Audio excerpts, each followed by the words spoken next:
If you ask people to define success, most often than not they will associate either with money, power or fame. Now everyone is ready to sacrifice themselves on every other front just to get successful on material front, which is the source of all problems, to be honest. Sure, material abundance does make the journey more enjoyable, but we need a more spiritual approach to success, which is abundant flow of all good things to us. So success is not just abundance of wealth, it also includes good health, energy and enthusiasm for life, fulfilling relationships, creative freedom, and a sense of well-being. If you're pushing yourself to the point you're abusing your soul, mind, and body altogether, it's not really a success, is it? Success is measured by how effortlessly we co-create with the universe. But again, there are 20 different ways I could define success right now. The real question is, what does success in life mean for you individually? Here are some options that will help you understand what do you want from the universe in this phase of life. Write it down as clearly as possible. Hey guys, welcome back to my channel. This is your host Utkarsh Chandil, and in this video we are gonna talk about one of my favorite books of all time, The 7 Spiritual Laws of Success by Deepak Chopra. So according to this book, there are 7 laws of success which can be used to create abundance in all aspects of your life. Number 1, the law of pure potentiality. The law of pure potentiality says that every person has endless possibilities to be anything. There are no rules that say you can't be more than one thing. Entrepreneur, artist, spouse, parent, your choices of self-expression are unlimited. The problem is that despite having a pure spirit called the self, which is capable of fulfilling our every desire, we choose to work from a place of ego.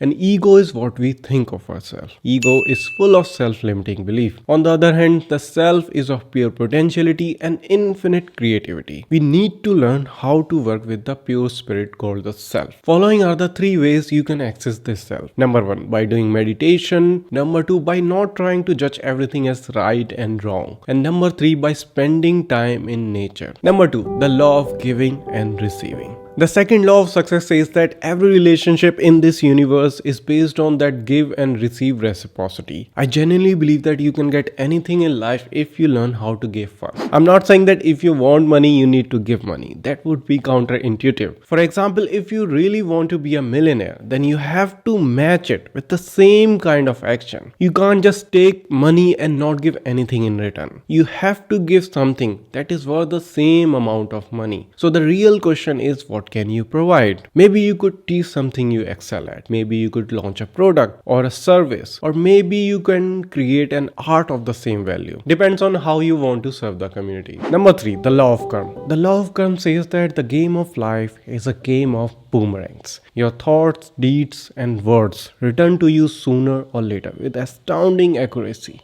No debt in this universe ever goes unpaid. Karma is both action and consequences of that action. There is nothing unfamiliar about the law of karma. Though most people don't know that you can use the law of karma to attract abundance in all aspects of your life by being careful with your words as well as actions. Once you start doing that, you become conscious of all the toxic patterns you have been repeating for ages, which are keeping you in a loop and leading you to have limiting beliefs. Number 4, the law of least effort. When you look at the nature, you don't see nature hurry. Yet everything seems to get accomplished with the least amount of effort. And we are an integral part of the nature. So why do we try so hard? The simple answer is that we get swept up by other people's ideas about what we should be doing and at what pace we should be doing them. Lately, productivity has become so popular that busyness and trying too hard seems like the right approach. But chronic busyness often produces negative results. The law of least effort is simple. You can manifest just about anything as long as you are doing it from a place of love, peace and harmony. To me, this does not mean you have to move slowly. Just do it at your own pace. Things will get accomplished at the pace that is right for you. There are 3 things you can do to put this law into practice in the real world. Accept the things as they are. Don't try to fight it, because when you fight it, you fight with the whole universe. Number 2, take responsibility. Don't blame anyone or anything for your situation. Number 3, stop trying to convince everyone to believe in your point of view. You will save a lot of energy. Number 5, the law of intention and desire. I want you to look at the universe as nothing but a fertile ground of endless possibilities and infinite creativity. Just look at it from that perspective. Alright, so when you release your desires in the universe, the whole universe literally conspires in helping you to achieve them. I'm literally dropping golden pieces of nuggets, so please pay attention to it. So now you have two tools in your consciousness to put this law into practice: attention, intention. Attention energizes, so what you focus on grows, and what you take attention from disappears, and intention transforms. So you must take real practical steps towards what you focus on. You can't just sit around and expect results. The quality of intention towards your object of attention is the real secret behind making your dreams come true. Number 6, the law of detachment. One thing we all noticed as humans, that most of our wishes come true when we are detached from the outcome. Consider the trees which allow the birds to perch and fly away without either inviting them to stay or desiring them to depart. If your heart can be like this, you are near to the way. Here's a trick that you can use to detach from the outcome,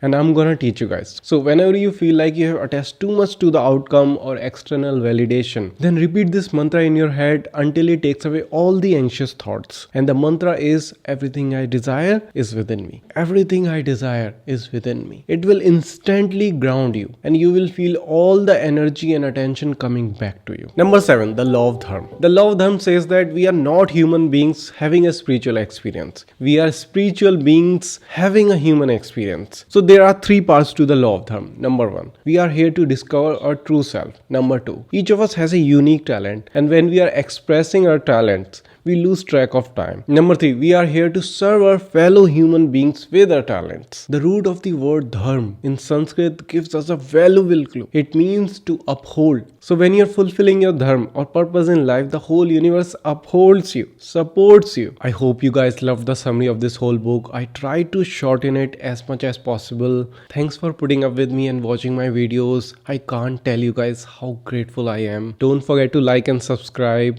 See you in the next one.